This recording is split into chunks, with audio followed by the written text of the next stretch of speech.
Du Père, du Fils et du Saint-Esprit, ainsi soit-il. Eh bien, chers frères, prenez bien garde à votre conduite. Telles sont les paroles que l'apôtre saint Paul adresse à cette communauté d'Éphèse dans son épître célèbre. Prenez garde à votre conduite.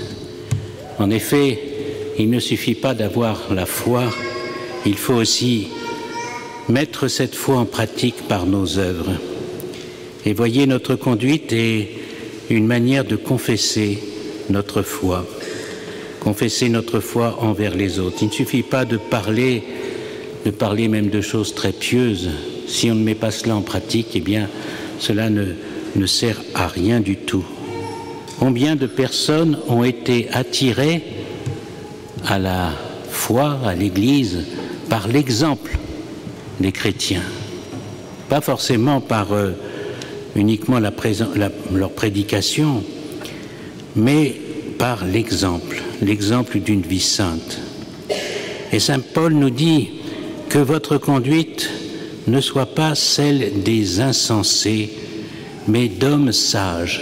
Le chrétien doit être quelqu'un qui vit selon la sagesse de Dieu, non pas des insensés, c'est-à-dire quelqu'un qui vit de façon sotte, inutile, comme un animal, mais en être humain sage, c'est-à-dire une vie de droiture. Soyons des modèles de droiture, modèles de justice aussi, d'amour de la vérité, de la charité, de la miséricorde et de l'équité aussi.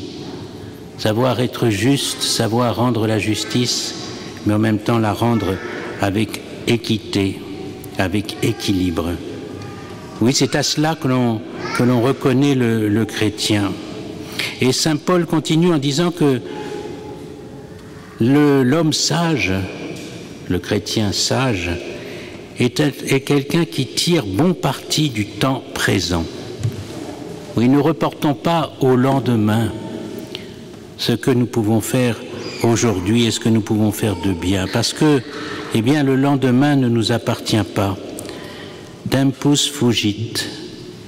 Le temps court, et il court bien plus vite que nous d'ailleurs. Nous passons notre temps à courir après lui. Attention, eh bien, chers frères, aux pertes de temps.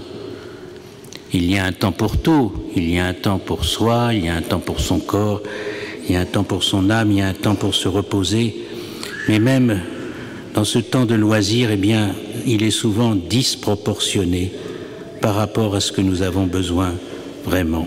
Il nous sera demandé compte à l'heure du jugement de l'utilisation que nous avons fait de notre temps. Oui, là, nous avons tous à faire un examen de conscience à ce sujet, la perte de temps. Et dans notre siècle aujourd'hui, eh bien, cette perte de temps, elle est partout. Faites l'examen de conscience, mes bien chers frères, du temps que nous perdons inutilement à écouter des choses qui n'ont aucun intérêt, à nous informer de choses qui sont inutiles. Et saint Paul dit une autre raison pour laquelle il ne faut pas perdre de temps, parce que vous le savez, le temps est court et nous ne savons pas si demain nous serons encore là. Qui est sûr, qui peut affirmer avec une certitude qu'il sera dimanche prochain ici dans cette église? Oui, l'exemple autour de nous de mort brutale est là pour nous rappeler qu'un jour il y aura un temps. Même une personne qui meurt à un âge très âgé, après une longue maladie où il a vu venir la mort, est surprise par le moment de la mort. C'est un instant qui passe très rapidement et on se retrouve à ce moment-là face à l'éternité. Saint Paul nous dit que les temps sont mauvais aujourd'hui. Que dirait-il de notre époque? Bien, chers frères, c'est vrai qu'il y a des temps dans le christianisme où on peut dire que la vie sur terre ressemblait un peu à une traversée d'une campagne ou d'une forêt, pas trop dangereuse. Certes, il y avait peut-être des souches, des trous de temps en temps, il fallait faire attention de ne pas heurter pour ne pas tomber. Aujourd'hui, les temps sont mauvais. La traversée du monde ressemble à la traversée d'un champ de mines. Il faut à chaque instant regarder où l'on met les pieds. Et il y va de notre vie spirituelle, de notre vie, la vie de notre âme. Oui, les temps sont mauvais parce que Dieu est exclu de la société, exclu par des personnes qui tiennent le pouvoir un peu partout et qui ont décidé que Dieu n'avait rien à faire dans la société, qu'il existe ou qu'il n'existe pas, peu importe, ils sont agnostiques, je ne sais pas, mais à la limite, il existerait pour eux, ça ne changerait rien à leur vie. Et pourtant, même les démons considèrent que c'est une sottise, puisqu'eux, ils savent que Dieu existe. Mais bien, chers frères, il suffit, il n'y a pas besoin d'être un grand spécialiste, mais l'ordre du monde est là pour nous rappeler cette existence de Dieu. Ceux qui ont fait un peu de biologie, un peu de chimie, de biochimie, eh bien savent que une simple petite cellule vivante est un monde à elle seule, qui a la perfection et l'organisation et l'activité bien supérieure à n'importe quel ordinateur. Il y a une intelligence derrière cela. Cela ne s'est pas fait tout seul. Oui, les temps sont mauvais, ils sont dangereux parce que Dieu est exclu de la société. Rien dans la société veut nous faire parler de Dieu. C'est pourquoi, dit saint Paul, ne soyez pas inconsidérés. C'est-à-dire, en toute chose, il faut considérer la fin. Voilà. L'inconsidéré, c'est celui qui vit au fil de l'eau. Les choses passent, il gobe ce qu'on lui dit, et il ne s'occupe pas de regarder les choses à la lumière de Dieu. Oui, il faut considérer la fin, c'est-à-dire le but de toute chose. Le Christ lui-même nous l'a rappelé dans l'Évangile. Que sert à l'homme de gagner le monde s'il vient à perdre son âme? Regardez ceux qui n'ont pas la foi et qui vivent dans ce monde comme s'ils devaient y rester définitivement. Ils sont tout le temps à la recherche des biens, des biens, des biens et encore des biens. Et plus ils en ont, on a l'impression plus ils ont soif. Et forcément parce que l'homme n'est pas fait pour les biens matériels. Les biens matériels sont limités. L'homme est fait pour le bien infini qui est Dieu. Mais sachez bien discerner, continue saint Paul, quelle est la volonté du Seigneur. Voilà le rôle du chrétien, discerner. Discerner, c'est un travail de l'intelligence. Quelle est la volonté du Seigneur?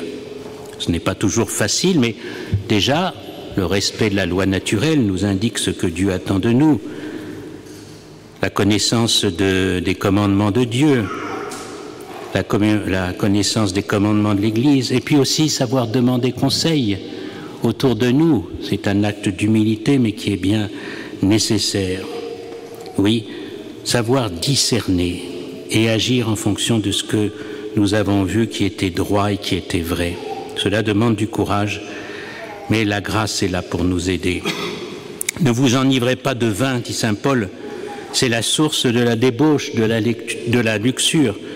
Et quand il dit vin, nous pourrions ajouter stupéfiant, psychotrope. Aujourd'hui, on vit dans un autre monde et le résultat, eh bien, c'est que c'est la chair qui est toujours là pour nous réclamer, pour réclamer son dû. Et saint Paul, en faisant un jeu de mots, dit « Remplissez-vous plutôt de l'Esprit Saint ». Comme on se remplit quand on remplit un vase précieux, remplissez-vous de l'Esprit Saint.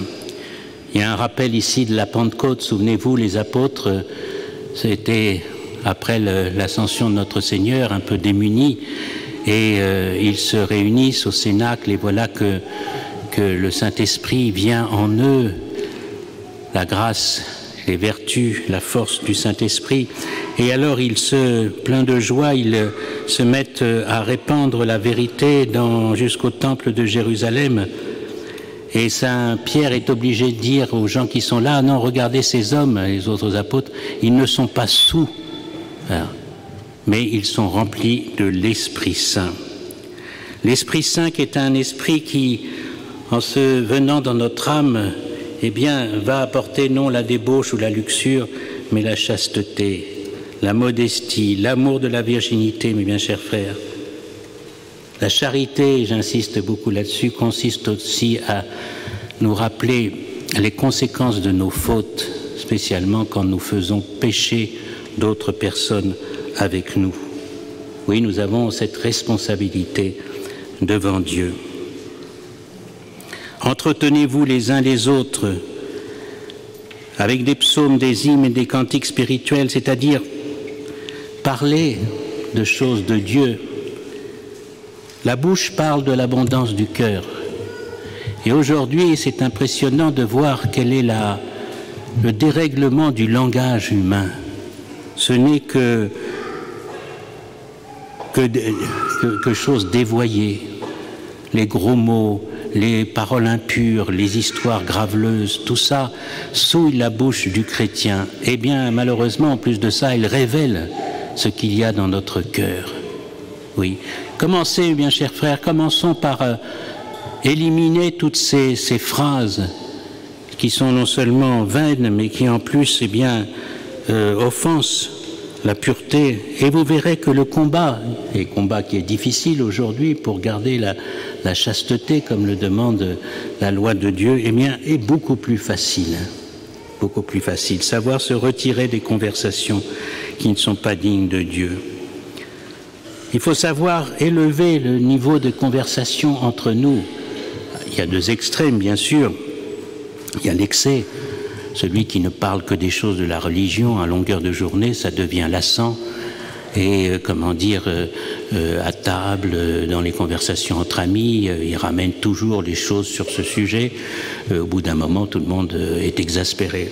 Mais il y a aussi l'autre, c'est celui qui ne parle jamais de sa foi, celui qui, au cours d'une conversation, n'est pas capable à un moment qu'il trouvera propice, eh bien, d'élever un petit peu le niveau de cette conversation en faisant partager une expérience qu'il a vécue, une retraite, ou bien en racontant peut-être des funérailles auxquelles il a assisté, et pour ramener les interlocuteurs eh bien, à des considérations plus spirituelles. Oui, tout ça, c'est une question de l'honneur de Dieu.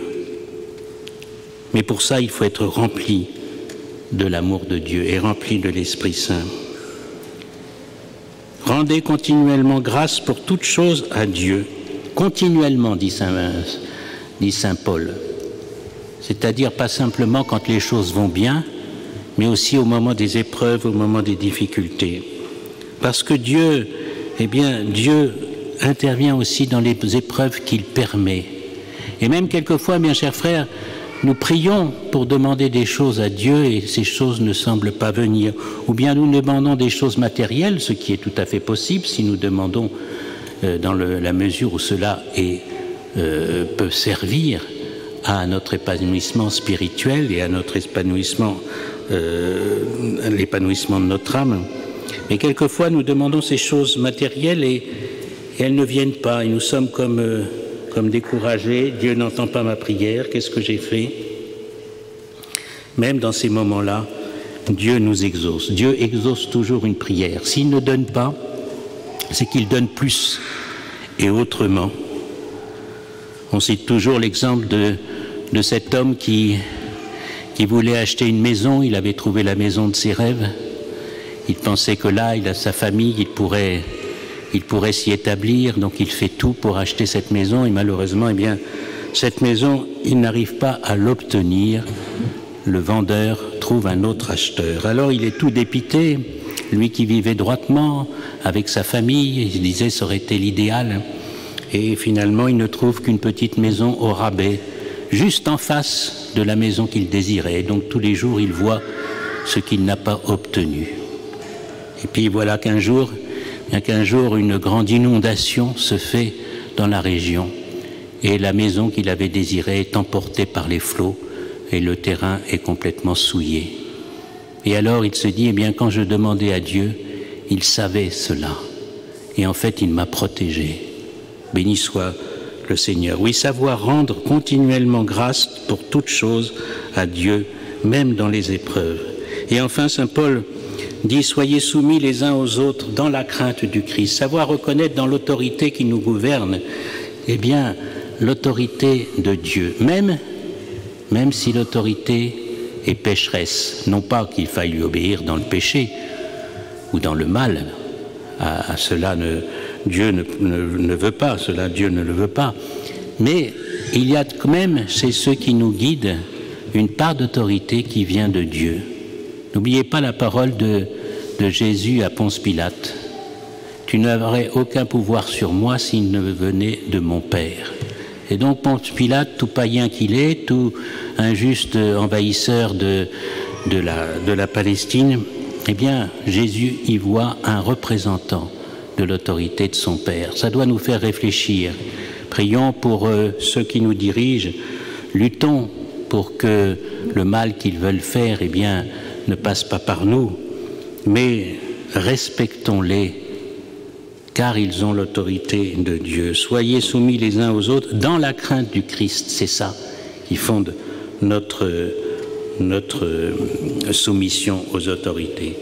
Et saint Paul continue, mais ce n'est plus l'objet de l'épître, mais il vaut mieux pas peut-être que j'en parle, car c'est juste après ce dernier verset que nous avons lu de l'épître aux Éphésiens qu'il parle avec ces termes qui font dresser les cheveux sur les têtes de nos contemporains. Femmes, soyez soumises à votre mari, comme l'Église est soumise au Christ. Au nom du Père et du Fils et du Saint-Esprit, ainsi soit-il.